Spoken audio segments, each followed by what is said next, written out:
बिस्मिल्लाहिर्रहमानिर्रहीम।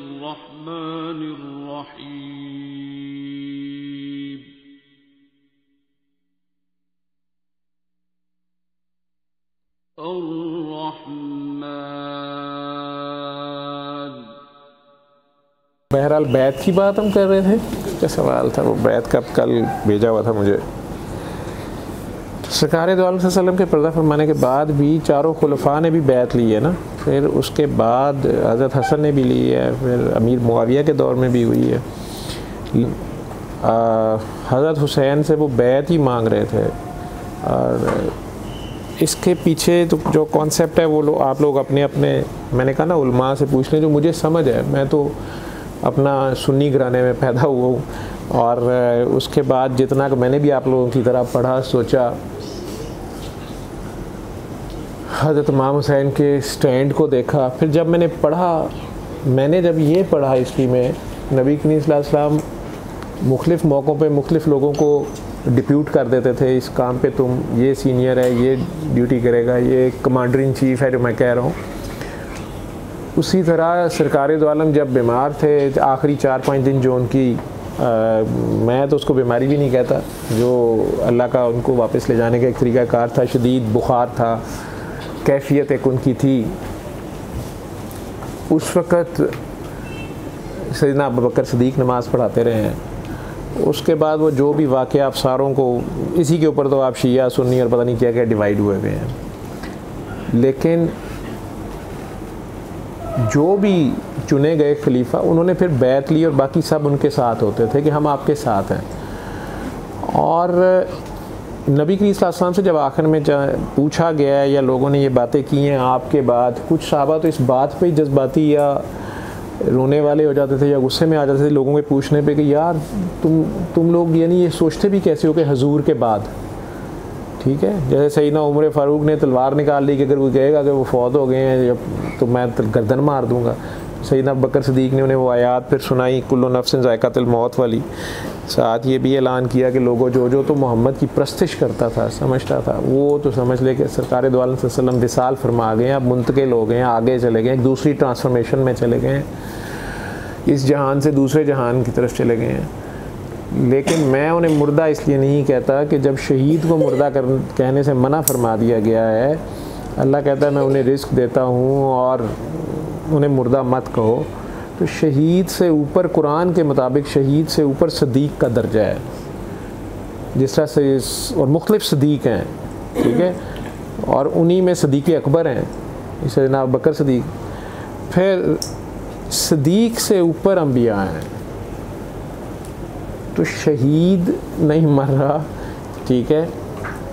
अब ये मुझे नहीं पता कि वो जहाद अकबर का शहीद या जहाद असगर का शहीद। जो जहाद अकबर है, इसमें कहा गया है कि नफ्स के ख़िलाफ़ जहाद या कुरान के ज़रिए जहाद,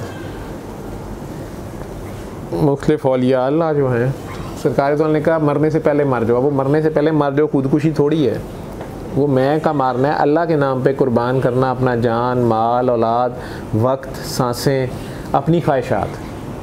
वो अल्लाह ही जानता है। वो अल्लाह जानता है कि कौन मेरी जगह पे गवाही दे रहा है, कौन मेरे होने का इकरार कर रहा है, कौन मेरे से प्यार कर रहा है, और मेरे से ज़्यादा वो जान, माल, औलाद से भी प्यार नहीं करता अगर मैं उससे मांग लूँ तो। ये रब के काम है, ये मार्किंग उसने करनी है, ये ग्रेडिंग भी उसने करनी है, ये मेरा तो काम नहीं है। तो बहरहाल तो अंबिया का दर्जा उनसे भी ऊपर है। तो ये शहीद नहीं मर रहा तो फिर सदीक़ कहाँ मरता होगा, और सदीक़ नहीं मर रहा तो फिर नबी कहाँ मरता होगा। तो आप जो मुर्दा हम लोग कहते हैं, जो हम लोगों की परसेप्शन है, ठीक है, जो दुनिया के जो लोग हैं, तो डेफिनेटली उस हिसाब से वो इस दुनिया से कूच कर गए, वो अगली दुनिया में चले गए। लेकिन आगे भी मेरा तो ख्याल में अभी भी वो अल्लाह उनसे भी कोई काम ले रहा होगा। जैसे वो अल्लाह जानता है वो क्या कर रहे हैं, आलम बरज़ख में है वो सब लोग क्या कर रहे हैं, उसमें अल्लाह के बंदे अपनी एक लेवलों पे होंगे, ठीक है। जो बीमार हुए हैं, जो गुनाहगार हुए हैं, जिन्होंने इस दुनिया में उसको नहीं पहचाना, वो उसके कॉन्सिक्वेंसेस में होंगे। ये अल्लाह के काम है, ये मेरा तो मसला ही नहीं है, ना आपका मसला होना चाहिए। तो बहरहाल उसमें जब सरकार से बार बार पूछा जा रहा था, तो उन्होंने, आपने ये जो हिस्ट्री मैंने पढ़ी है, आप ये पढ़े, मेरे से बेहतर आप लोग पढ़ सकते हैं, तो आपने कुरान के फ़ैसले के मुताबिक और अल्लाह के फ़ैसले के मुताबिक कि तुम में से जो बेहतरीन होगा, जो उन्होंने आखिरी खुतबा हज्जतुल विदा का भी जो दिया था कि तुम सारे आदम की औलाद हो, लेकिन तुम में से बेहतर वो हैं जो अल्लाह के नज़दीक मुत्तकी हैं, जो ज़्यादा परहेज़गार हैं। ये परहेज़गारी का डिसीजन तो अल्लाह ने करना है, वो तो दिलों के हाल वो जानता है, ठीक है। और ज़मीन पर हुक्मरानियाँ भी वो देता है, ठीक। और एक है रूहानी सिस्टम जो मैं समझता हूँ, वो तो नबी करीम सल्लल्लाहु अलैहि वसल्लम, हम कलमा ही ये पढ़ रहे हैं ला इलाहा इल्लल्लाह मुहम्मद रसूलुल्लाह, अल्लाह के सिवा कोई इबादत के लायक नहीं है, कोई माबूद नहीं है, सब उसी से मांगते हैं। और मोहम्मद सल्लल्लाहु अलैहि वसल्लम जो हैं वो अल्लाह के रसूल हैं पढ़ते हैं हम सब लोग, ठीक है, थे नहीं पढ़ते हैं हम लोग। तो उस रूहानी सिस्टम को भी मुझे जो मुख्तलिफ बातें पता चलती हैं, कई लोगों के पर्दे हैं और ये बातें करने की नहीं होती हैं, वो लोगों को वो विजन होता है या ख्वाब आती है या सरकार उन्हें मुख्तलिफ लोगों की तरफ डायरेक्ट करते हैं। और सरकार जिस इल्म का शहर है उसका दरवाज़ा मौला अली है। पूरी हदीस के मुताबिक भी कि सैयदना अबू बकर, सैयदना उमर, सैयदना उस्मान, उसकी दीवारें, उसकी छत, उसकी बुनियादें, ये सारी हदीस जो भी है, तो सैयदना अली अगर रूहानी उनके सिस्टम को आगे चला रहे हैं, कुछ सलासिल रूहानी ऐसे हैं जो सैयदना अबू बकर से चल रहे हैं, कुछ ऐसे हैं जो सैयदना वैसे करनी से चल रहे हैं, कुछ ऐसे हैं जो सैयदना बिलाल हबशी से चल रहे हैं। लोग आते हैं, उन्हें विजन होता है, फिर सरकार के हाथ में वो उनका हाथ पढ़ाते हैं, इसे रूहानी बैत भी कहते हैं। तो अब इसको तो ये जिसको तो ये हुआ है विजन या जो इसमें से गुजरा है उसके लिए तो वो सही है, जिसके लिए नहीं है वो एम ही बहस करता रहे तो वो सारे एक सिस्टम पे चलेंगे भी नहीं, ठीक है। और सारों के लिए ये है भी नहीं। हम सब लोग क्लास 1 में एंटर होते हैं स्कूल में, हम में से कितने लोग हैं जो ग्रेजुएशन करते हैं, कितने लोग हैं जो PhD करते हैं, कितने हैं जो डॉक्टर बनते हैं या इंजीनियर बनते हैं, कुछ वकील बनते हैं। तो एनीवेज मुख्तलिफ चैनल्स के लोग हैं, अल्लाह मुख्तलिफ निज़ाम चला रहा है। जहाँ तक दुनियावी सीट का ताल्लुक़ है, ये जो बादशाहत का ताल्लुक़ है, ये तो अगर आप कुरान में ही देखें तो अल्लाह ताला उसमें बड़े वाज़े तौर पे बता रहा है कि मूसा अलैहिस्सलाम के बाद उनकी कौम ने, मूसा अलैहिस्सलाम की कौम ने, वो साहब किताब नबी हैं और किताब मौजूद है, और उनकी कौम ने एक नबी जो बाद में भी आ रहे थे, बनी इसराइल में काफ़ी नबी आए, उन्हें कहा कि हम में हुक्मरान मुकर्रर कीजिए जिसके साथ मिलके हम जहाद करें, जिस पे उन्होंने कहा भी आयात आपकी हैं दूसरे तीसरे पारे में कि हो सकता है कि मैं कायम करूं और तुम लोग कायम ना रहो। ये बैत पे कायम रहना होता है, जहाद के लिए बैत की जाती है। तो ये आप उलमा से अगर सुनेंगे, ये मुख्तलिफ वीडियोस पड़ी हुई हैं नेट पे, आप लोग देख लें। बहरहाल तो इसका मतलब है कि वो नबी अपनी ड्यूटी कर रहे थे, जिस तरह इमाम आली मुकाम अपनी ड्यूटी कर रहे थे। ज़ाहिरियत की गवर्नमेंट की जो ड्यूटीज़ थी इस्टेब्लिशमेंट की, सैयदना अबू बकर सिद्दीक़ ने भी की है, दोनों ड्यूटीज़ भी वो वो कर रहे हैं, वो नमाज भी पढ़ाते थे। ये बातें हम कौन होते हैं करने वाले? वो आप लोगों की जो समझ लगती है वो आप उसमें पढ़ा है। उसमें बड़ा खूबसूरत सेंटेंस है जिसमें वो वाक़या भी है कि जब किसी ने ये पूछा है उनसे कि जी हम में से कौन होगा, तो आप सब फरमाया है कि तुम में से जो बेहतरीन होगा। क्योंकि ये सिर्फ उस दिन की बात नहीं है, ये हर आने वाले दिन की बात है। जिस तरह आपके मुल्क में 5-5 साल बाद वज़ीर-ए-आज़म बदलते हैं या बादशाह मर जाते हैं तो उसकी जगह कोई और आता है, फिर कोई और आता है, फिर कोई और आता है, ये क़यामत तक है। बड़ा खूबसूरत सिस्टम उन्होंने बताया कि जो तुम में से बेहतरीन है। और वैसे तो अल्लाह बार बार कुरान में कह रहा है कि ये ज़मीन के ऊपर भी हुक्मरानी मैं ही देता हूँ, ठीक है। ज़ाहिरियत की हुक्मरानी तो उसने नमरूद को भी दिए रखी है, फ़िरौन को भी दिए रखी है। जो उसका अपना निज़ाम है जिसके बारे में कहता है अल्लाह का गलो बहुत कलील है, वो अलहदा वो भी साथ चल रहा होता है।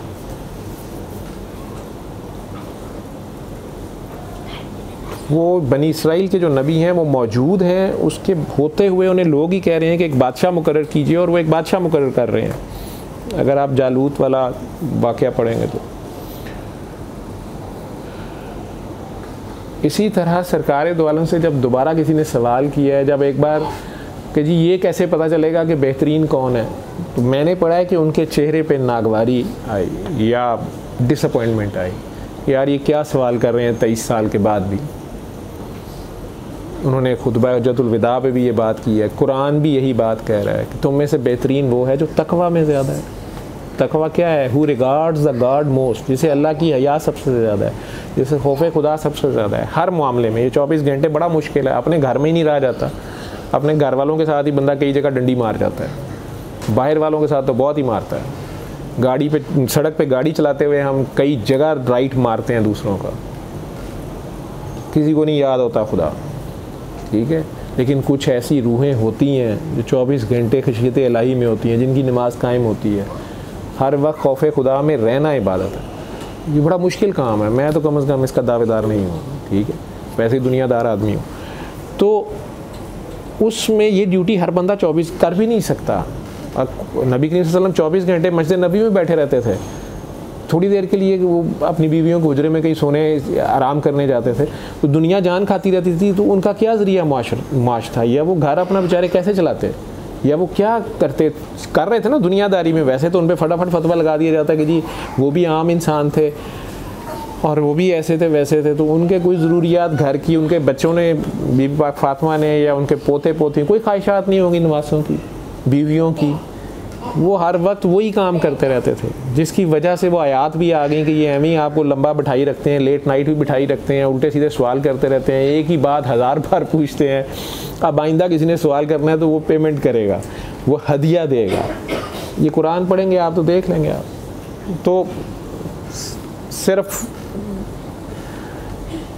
सैयदना अली ने, इमाम अली मुकाम ने अपनी एक अंगूठी हुज़ूर सल्लल्लाहु अलैहि वसल्लम को देखा, जी मैंने कोई सवाल पूछना है और कान में पूछना है, मतलब पेमेंट उन्होंने की है, तो उन्होंने कहा मैं आपके कान में पूछना है। तो सरकार के आलम से उन्होंने जो भी बात पूछी, मैं अगर उस चीज़ को रियलाइज़ करता हूँ, मुझे तो लगता है वो आयात जो ही मैंने भी पढ़ी और ये वाक़या पढ़ा, आई रियली फेल्ट के सरकार दो आलम वसल्लम की जो जिस तरह ज़ात के बारे में जो भी मैंने पढ़ा, जितना मेरे तक पहुँचा, मेरे माँ बाप ने या किताबों ने जो बताया है, जितना मेरे पे अल्लाह ने खोला, जितना सरकार ने खोला है, तो I was feeling how much he must have been feeling embarrassed.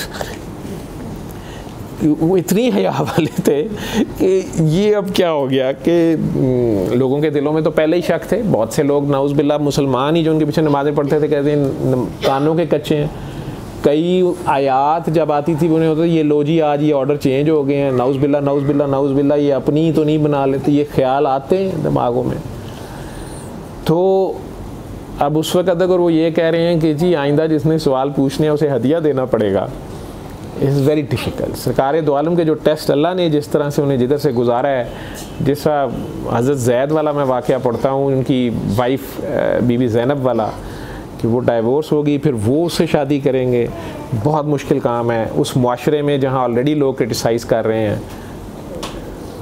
जो उस ज़माने का मीडिया होगा, डडें वाला, ख़बरें छोड़ने वाला, गिफ्तें करने वाला, क्रिटिसाइज़ करने वाला, स्कैंडलाइज करने वाला, और उस कल्चर के मुताबिक कि ले पालक बेटे की बीवी है जी, वो डाइवोर्स हुई है और जी वो अब ससुर से शादी हो रही है, ये जी आयतें अब आ गई हैं कि नहीं ये तुम्हारा बेटा नहीं है। लो जी, अरब में तो था वो कि जब कह दिया तो कह दिया, तो इसलिए आ गया कि नहीं वल्दियत मत बदलो और ये काम मत करो।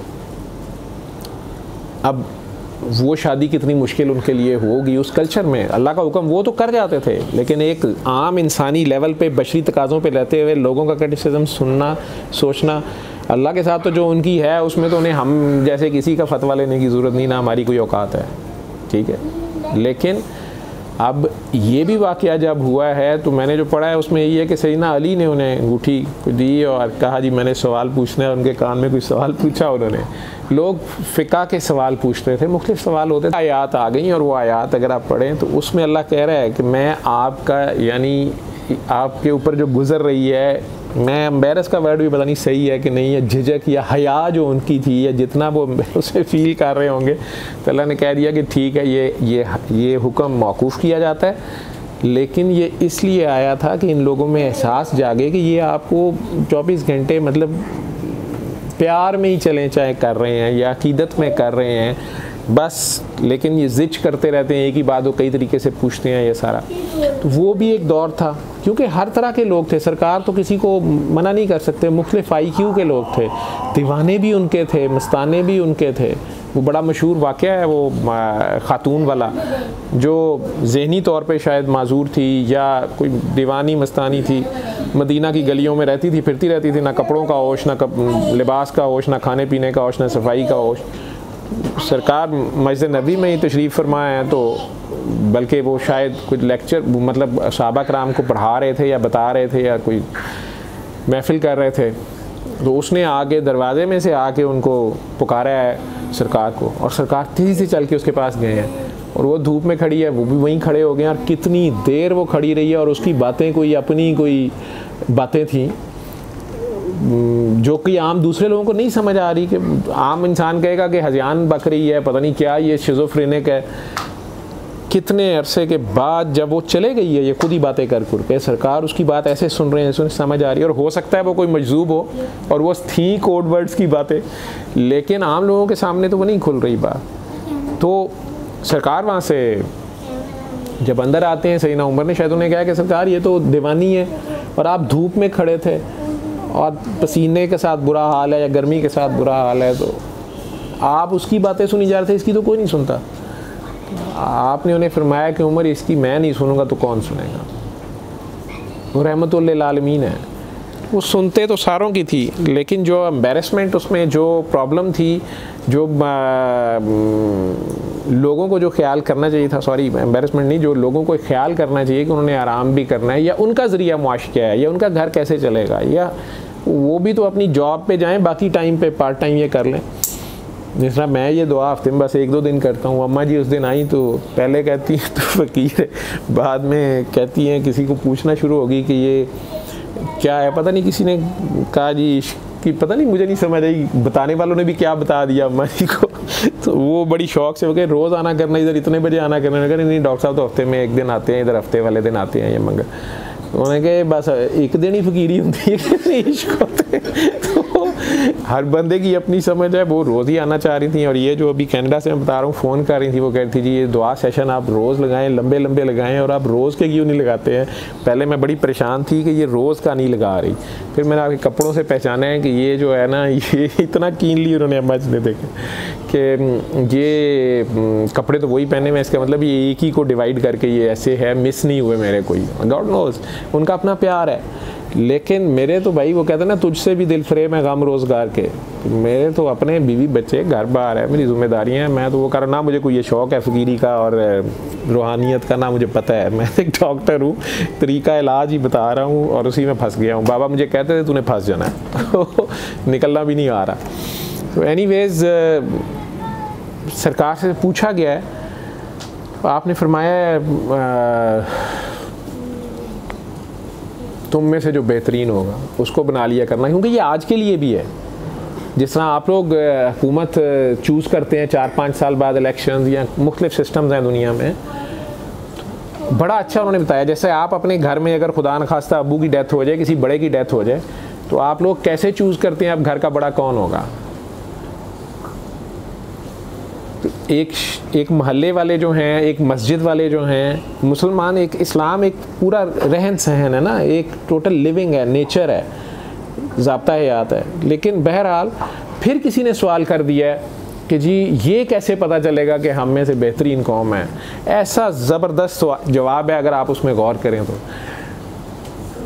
आपके चेहरे पे थोड़ी देर को नागवारी आई है या नापसंदीदगी आई है कि ये क्या सवाल है, लेकिन फिर आपने फरमाया उसके सवाल के जवाब में जो फ़िक्र है उनका, उन्होंने कहा कि पता नहीं। बहरहाल उसको मत बनाना जो अपने मुंह से कहेगा कि मैं बेहतरीन हूँ और मुझे बनाओ, उसे ना बनाना, क्योंकि उसको फ़िलहाल अभी ज़िम्मेदारी का पता ही नहीं है कि ये क्या है। जो ये कह रहा ना कि मैं इस काबिल हूँ, उसको अभी बात का नहीं पता है, उसको ना बनाना, ठीक है। अब इसमें इशारा आप देख लें, जब वोट मांगने आते हैं लोग जी मुझे बनाएं, तो आप देख लें आपने उन्हें बनाना है कि नहीं बनाना। तो कि आप लोगों ने खुद अपने महल्ले का बंदा चूज़ करना है कि ये सबसे ईमानदार है, या खुदा खौफ है, या ये एक्टिव भी है, खुदा खौफी के साथ साथ इसमें सलाहियतें भी हैं, या सिर्फ हर वक्त मस्जिद में घुसा रहता है, चिल्ले काटता रहता है, ये हमारे महल्ले के मसाइल को भी हल करेगा। मुख्तलिफ डिपार्टमेंट्स हैं ना, मुख्तलिफ ड्यूटीज़ हैं।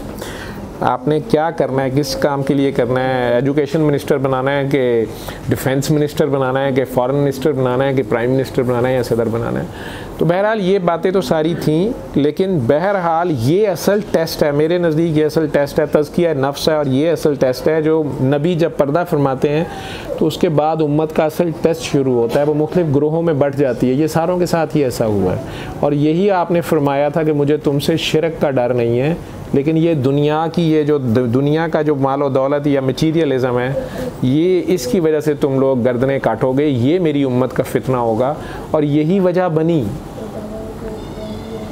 इसमें सैयदना उमर फ़ारूक जो हैं उनके बारे में बड़ा मशहूर फ़िक्र है कि वो जिस वक़्त हज़रत वैसे करनी रज़ियल्लाहु ताला अन्हु को वो जुब्बा दिया गया नबी करीम सल्लल्लाहु अलैहि वसल्लम का, तो हज़रत उमर ने कहा है कि है कोई जो अपनी पुराना जुब्बा जो अवैस करनी ने पहना हुआ था वो एक्सचेंज कर ले, मेरे साथ कोई पुरानी फ़कीर की जो गुदड़ी है वो दे दे, और ये खिलाफत का जुब्बा ले ले, एक्सचेंज कर ले मेरे से। जिस पर उन्होंने कहा कि वो कोई बेवकूफ़ी होगा जो ये सौदा करेगा। साथ उन्होंने कहा कि ए उमर, तुम्हें किसने कहा था कि ये ज़िम्मेदारी उठाओ, ठीक है।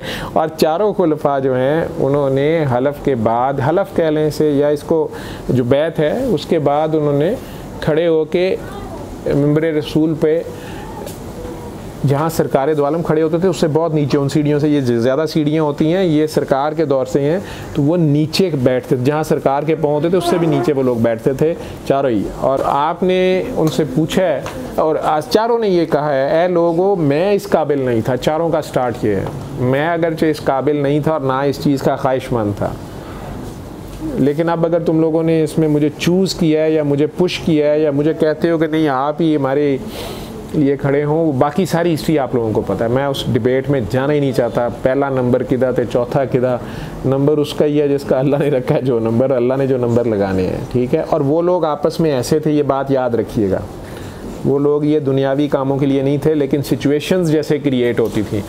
आजकल के दौर के लोग भी जो खुद पॉलिटिकल पार्टीज़ रन कर रहे हैं, जो खुद पॉलिटिकल पार्टीज़ रन कर रहे हैं ना, उनसे पूछो उनको दांतों का पसीना कैसे आ जाता है अपनी पार्टी इकट्ठी रखने के लिए, चाहे वो मियाँ साहब हों, चाहे वो जरदारी साहब हों, और चाहे वो इमरान खान साहब हों या दूसरी दुनिया में सारे।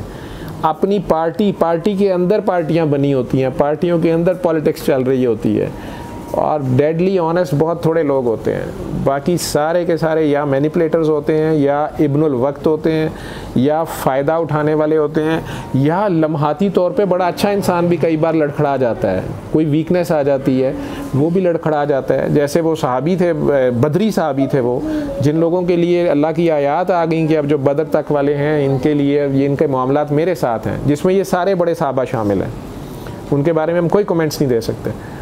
और वही सहाबी जो हैं, बदरी सहाबी हैं, जो जिनसे वो गलती हुई है, उन्होंने ख़त लिखा है फ़तह मक्का से पहले औरत को दिया है, जिसको मैंने उस दिन भी बात की थी, जैसे हज़रत अली ने जाके रोका है और वो ख़त उससे बरामद हुआ। फिर उन सहाबी ने इकरार किया कि उन्होंने मक्का वालों को ये ख़त लिखा था, और सैयदना उमर उनकी गर्दन उड़ाना चाहते थे कि उन्होंने मुनाफ़िक़त की है या मुखबरी की है या करने लगे। तो सरकार ने बड़ी सख्ती से उन्हें कहा है कि नहीं नहीं नहीं, ये बदरी हैं, तुम नहीं जानते, मत इनके बारे में तुम कोई लफ्ज़ भी ना निकालो, और इनका और अल्लाह का मामला है।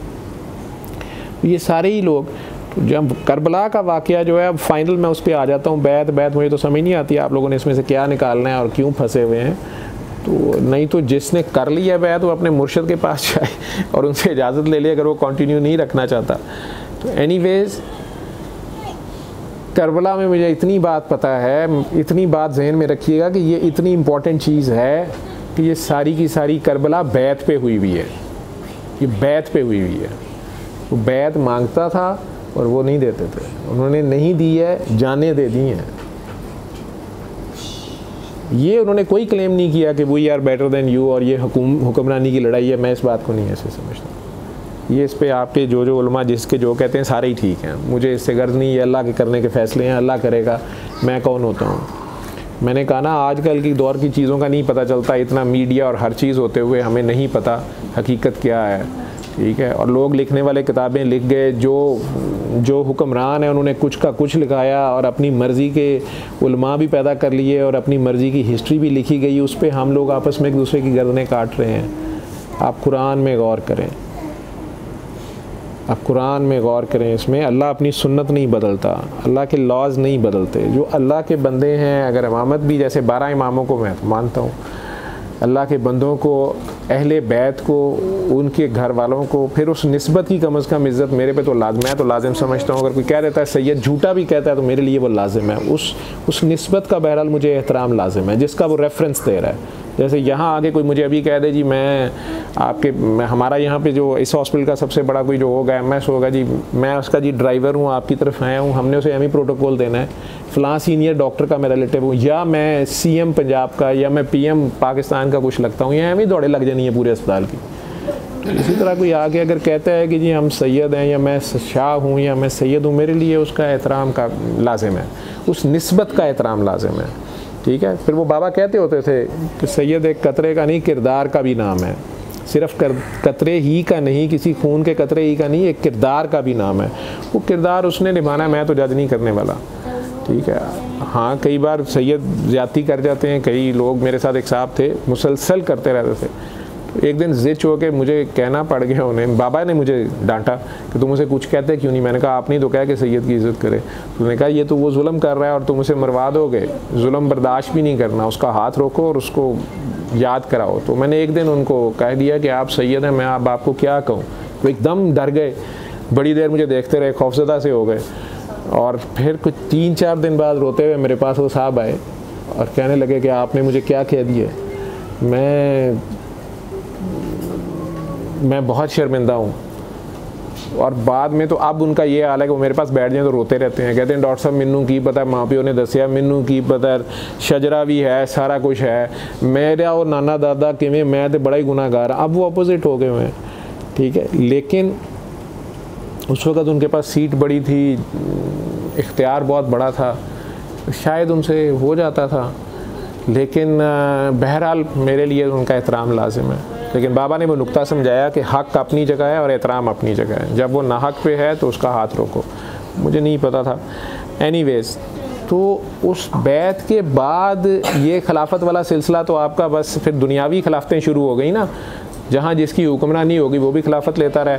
फिर ये सल्तनत उस्मानिया आखिरी खिलाफत है। दुनिया को ये वारा भी नहीं खाती है, जो इंटरनेशनल पावर मेकर्स हैं वो ये चाहते ही नहीं हैं कि मुसलमान या कोई भी रिलीजन इतना ज़्यादा स्ट्रॉन्ग इकट्ठा हो जाए कि वो फिर बाद में दूसरों को डिक्टेशन देना शुरू कर दे या मिलिट्री बेसिस पे एक यूनियन बन जाए और वो थ्रेट हो जाए दूसरों के लिए। लेकिन वो बैत का मकसद ये होता है कि आप इस शख्स को अल्लाह और अल्लाह के नबी के बाद मानते हैं। तीसरे नंबर पे आप उस हुक्मरान को मानेंगे ताकि फसाद ना फैले ना शहर में। आपको अभी भी गवर्नमेंट को फॉलो करना पड़ता है। ठीक। लेकिन जो रूहानी सिलसिला था वो अलहदा हो गया। जिस तरह वो आप कुरान में देख रहे हैं कि लोगों ने खुद ही अपने नबी से कहा कि हमें कोई हुक्मरान भी मुकर्रर करके दिए जो दुनियावी मामलात को जिसने देखना है। इस सीट पे वो किसी कोई बंदे को बिठा के वो काम चल जाता है जो दुनियावी मामलात देखने हैं। अगर दोनों इकट्ठे हो जाएं तो अल्लाह की मर्ज़ी है। ऐसे भी औलिया भी रहे हैं और अंबिया भी रहे हैं। हज़रत सुलेमान अलैहिस्सलाम की मिसाल है, वो बादशाह भी हैं और नबी भी हैं और दोनों सिस्टम चला रहे हैं। तो खुलफ़ाए राशिदीन की मुख्तलिफ़ वाक़यात मशहूर हैं। वो ज़मीन, पानी, आग, हर चीज़ पे उनका जो है हुक्मरानी जो है वो उनकी मुख्तलिफ़ बातों से सरज़द हुई है, नज़र आई है। करामत उसे कह लें या जो भी कह लें, लेकिन आम इंसान रहते हुए उन्होंने वो ड्यूटियाँ की हैं। तो जिन्हें सूफिया या दरवेश या अल्लाह वाले आप कहते हैं, वाक़या करबला के बाद वो लोग सेपरेट हो गए हैं। हम मुसलमानों में इसे खानकाई निज़ाम कहा जाता है और हमारा खानकाई निज़ाम ही हमारी यूनिवर्सिटी था और उस खानकाई निज़ाम में ही स्टूडेंट को ट्रेन भी किया जाता था, हुनर भी सिखाया जाता था, दुनियावी एजुकेशन भी और दीन भी सिखाया जाता था। और एक जो साबे सुफ़ा वाला जो स्कूल जैसे नबी करीम सल्लल्लाहु अलैहि वसल्लम वाला था वो चलाया जाता था। तो उसमें अब आपने जैसे एक आप PhD कर रहे हैं तो आपको अपने सुपरवाइज़र साहब जो हैं ना उनके अंडर रहना पड़ता है। वो जैसे आप वो कहते हैं वैसे करते हैं। आपने किसी कॉलेज स्कूल में दाखिला लेना है, डॉक्टर बनना है तो वहाँ के लॉज फॉलो करने पड़ेंगे। इसी तरह ये बैत ली जाती है। जो अल्लाह के बंदे होते हैं वो जो कोई बैत लेता है वो ये ऐलान कर रहा होता है कि उसको रूहानी तौर पे उसे नबी करीम सल्लल्लाहु अलैहि वसल्लम की तरफ से या हज़रत अली की तरफ से या किसी बड़ी हस्ती जो पीछे गुजर गए हैं उनकी तरफ से नेक्स्ट पास ऑन जो है ये इजाज़त है और वो ये बैत ले रहा है। अब आपने उसका जो भी उसकी तरीक़त होती है उसके तरीके से आपने चलना होता है। आप पहले अपने आप को देखें कि आप चाह क्या रहे हैं, आपका मकसद क्या है। ये उन लोगों के लिए है जो अल्लाह तक जाना चाह रहे हैं, जो अल्लाह लेना चाह रहे हैं, जिनका मकसद अल्लाह है। बहुत से लोग बैत इस चक्कर में कर लेते हैं कि मेरे काम हो जाएं, हम इलेक्शन जीत जाएं, हमें हुक्मरानी मिल जाए, या मेरी कारोबार चल नहीं रहा जी वो हो जाए, बच्चियों के रिश्ते हो जाएं, बच्चों के नहीं हो रहे, बेटे नहीं पैदा हो रहे, ठीक है, दुनिया, ये मकसद होता है। पीर साहब, ये तो सिस्टम कहीं और का और चला गया ना, वो नहीं मैं उस पर बात करना चाहता। लेकिन जो असल चीज़ है, जो अल्लाह का बंदा बैठा होता है, उसने प्यार प्यार से आपको अल्लाह ही देना होता है। उसके पास अल्लाह के सिवा कुछ नहीं होता, वो तो ख़ुद दुनिया छोड़ के बैठा होता है। ज़ाहिरियत की बहुत थोड़ी दुनिया वो चला रहा होता है, अपने एक दुनियादारी उसने पूरी करनी होती है। तो इसलिए ये लोग अलहदा हो गए थोड़े से मेन स्ट्रीम से हट के, और जो चंद लोग तालिबान हक़ जिन्हें कह लें, तालिब इल्म कह लें, ठीक है, इसलिए मैं कहता हूँ ना कि ये कहते हैं मुर्शद कामिल नहीं मिलता, मैं कहता हूँ तालिब सादिक नहीं मिलता। जो ट्रू सीकर्स हैं, तो उनके लिए अगर एक बंदा लेके बैठ गया है तो वो फिर उन्हें उसने अपने तरीके से चलाना है ना। एक इंजन है और बाकी डब्बे हैं, तो वो इंजन ही इंजन रहेगा तो डब्बे उसके पीछे लगेंगे ना। आप डब्बे रोज़ उसको आगे से ऑब्जेक्ट करना शुरू कर दें, ऐसे नहीं वैसे नहीं, तो वो आप दाखिले से पहले देख लें कि आप कहाँ दाखिल हो रहे हैं और आपका मकसद क्या है और आपने जाना कहाँ है, आपकी मंजिल कहाँ है, ये अपने दिल से पूछें आप। मैं तो ना बैत लेता हूँ ना देता हूँ, मैं मेरे से ही आप लोग ये सवाल बार बार कर रहे हैं। हाँ, जहाँ तक मैं ये समझता हूँ कि अगर आपने बैत की, अब आपको कोई ग्रॉस गलतियाँ उस बंदे में नज़र आ रही हैं, वैसे तो माशूक बेऐब होता है, तो आपने फिर भी अल्लाह रसूल को पहले रखना है, शरीयत में तो वही पहले रहेंगे। तो वो शरई लाज, कुरान के हुक्म, उनसे सरीहन कोई ऑपोजिट जा रहा है और आपका मकसद अल्लाह की तरफ जाना है, आप उनसे बैठ के बात करें, जी मुझे आपकी, जैसे हज़रत मूसा अलैहिस्सलाम ने हज़रत खिज़र को कह दिया कि जी मैं नहीं आपके साथ आगे चल सकता, I can't swallow all this, मुझे ये समझ नहीं आ रही है, लेट मी गो, ठीक है। इसी तरह आप उन मुर्शद साहब से अगर आपने बैत कर भी ली है, अहद है ना, ये एक वादा है, अगर आपने वादा कर भी लिया है तो आप उनसे रुखसत ले लें, उन्हें कहें जी I am sorry for that. हाँ, अगर आपने जैसे एक शादी है और अगर दोनों मियाँ बीवी समझते हैं कि ये अब आगे नहीं चल सकते, रूहानियत की ज़ुबान में मुर्शद को खसम भी कहा जाता है, तो अब ये शादी तोड़नी है तो दोनों म्यूचुअल कंसेंट से तोड़ लें, उन्हें बता दें, और आगे कहीं बैत होना है तो भी पहले पीछे से रुखसत लेने। एक ही वक्त में दो जगह तो खामन नहीं हो सकते ना, दो बंदों की तो बीवी नहीं हो सकती, या नमाज एक वक्त में एक बंदे के पीछे नीति जा सकती है ना, दो के पीछे तो नहीं नीति जा सकती, एक के पीछे जाती है, ठीक है।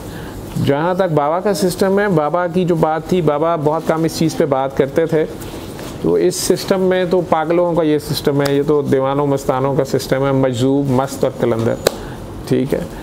और ये भी रूहानियत ही का सिस्टम है, अलहदा सिस्टम कह लो, इस पे बातें, किताबें आप इसको, मैंने कहा ना जिसने किताबें पढ़नी है, मैं तो तलाश किताब मुमताज़ मुफ्ती की पढ़ लें, और एक किताब है तज़किरा गौसिया, वो मैक्सिमम पढ़ लीजिएगा, ठीक है। अब थोड़ी थोड़ी कुछ समझ आ जाएगी, या दाता साहब की जो कशफुल माजूब है, जो कैप्टन वाहिद बख्श सियाल साहब ने जो शरह लिखी हुई है, वो आप पढ़ सकते हैं अगर आप लोग पढ़ना चाहें। लेकिन ये किताबों की जो मैं बात कर रहा हूँ, ये किताबों से नहीं मिलता, ये आपके सेल्फ प्रैक्टिकल का हिस्सा है, आपका सेल्फ एक्सपेरिमेंट है। रूहानियत जो है ये आपके ऊपर गुजरेगी, जो उसने आपसे ड्यूटी लेनी है वो पहले वो टीका लगाएगा, आपको अगर पहले फाकों में से गुजारेगा तो फिर बड़ा अच्छा भी आपको तवंगर भी कर देगा, तो आप किसी फाके वाले के ऊपर निगाह पड़ते पहचान लेंगे कि इसका फाका है, और आप उसको खाना ज़रूर खिलाएंगे उसके बिन मांगे, और उसको बिठा के खिलाएंगे। अगर किसी ने आपको खाना खिलाते हुए ह्यूमिलिएट किया था तो आज आप उसको ह्यूमिलिएट नहीं करेंगे। ये दर्द आशनाई है, ये दर्द से प्यार है, किसी के दर्द को देख के अपना लेना, ये दर्द से प्यार है। तो ये इश्क में तो दावा वैसे ही हराम है, इसमें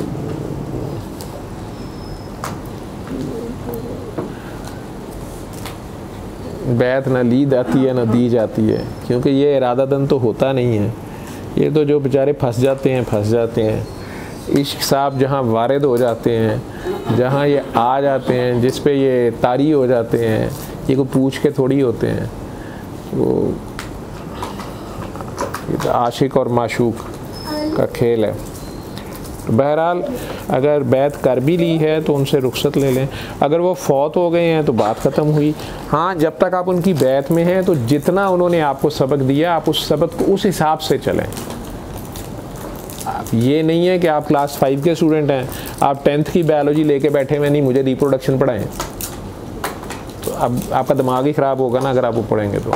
वो तो टीचर को पता है कि उसने आपको कैसे लेके चलना है, किसको किस लेवल पे पढ़ाना है, किसको किस लेवल पे पढ़ाना है। तो ये अमूमन इन सलासल में, मुझे पता है ये सवाल क्यों आ रहा है, इन सलासल से टूटे हुए लोग मेरे पास आते हैं या इधर आते हैं, फिर उन्हें अगर मेरे से कोई बात सुनते हैं, पता चलता है, अपनी गलती का एहसास होता है, मैं ज़्यादातर को तो वापस भेजता हूँ कि मुर्शद आपके वही रहेंगे। वो नज़र आ रहा होता है कि मुर्शद की हद तक रोल पूरा है, ये शख्स खुद गलती कर गया है। ज़्यादातर ये होती है, गलती खुद की हुई होती है, अपनी नफसानी ख्वाहिशात में या दुनियावी मुख्तलिफ़ चीज़ों के कंपैरिजन्स में, हसद में, एक दूसरे स्टूडेंट्स के साथ हसद में, और जी उसको वलायत दे दी मुझे नहीं दी, उसको खिलाफत दे दी मुझे नहीं दी, तो आप तो उनमें खामी देख रहे हैं अपने टीचर में कि उनका डिसीजन गलत है। यही तो वो टेस्ट था जो आदम अलैहिस्सलाम के थ्रू अल्लाह ताला ने फ़रिश्तों और जिन्नों से और बाकी मखलूक से लिया था। यही टेस्ट अब भी होता है। आदम का भी तो टेस्ट होगा ना, तो आदम का टेस्ट जब भी होगा, अब आदम से ऊपर तो कोई मखलूक नहीं आनी है, आदम का टेस्ट जब भी होगा आदम से ही होगा, ठीक है। तो यही सरकार दो आलम सल्लल्लाहु अलैहि वसल्लम के पर्दा फरमाने के बाद टेस्ट शुरू हुआ, और बार बार हुआ, और बार बार हो रहा है, और अभी भी हो रहा है। इसमें आजिज़ी वाला जो है वो आगे है, इसमें जो दावा कर रहा है कि मैं ये हूँ मैं वो हूँ, वो अभी बात को नहीं जानता है। ये 1 to 1 का खेल है, ये इसमें कोई तीसरा नहीं है, और ये उसकी मर्ज़ी का नाम है। बहरहाल मैं तो बार बार अब कितनी बार क्लियर करूँ कि मैं तो एक डॉक्टर हूँ, आप लोगों को एक तरीका इलाज बता रहा हूँ।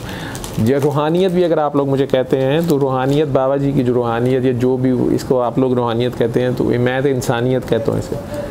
तो 7 दिन सूरह रहमान सुन लें, दुआ करके पानी पिएँ, और अल्लाह ताला आपको जिधर को चलाते जाएंगे, जिसमें सरेंडर करना पड़ेगा, ज़ीरो होना पड़ेगा, ये सर देना पड़ता है। इस सिस्टम में हाथ नहीं लिया जाता, हाथ बैत हाथ को कहते हैं, इसमें हाथ नहीं लिया जाता, सर लिया जाता है गर्दन समेत, ठीक है। और वो भी अपनी मर्ज़ी से लेता है, और जहाँ लेना चाहता है और जब लेना चाहता है। वो कहता है जो मेरे से प्यार करता है मैं उसको मार देता हूँ, और फिर दैयत में मैं होता हूँ। अब ये पता नहीं क्या बात है।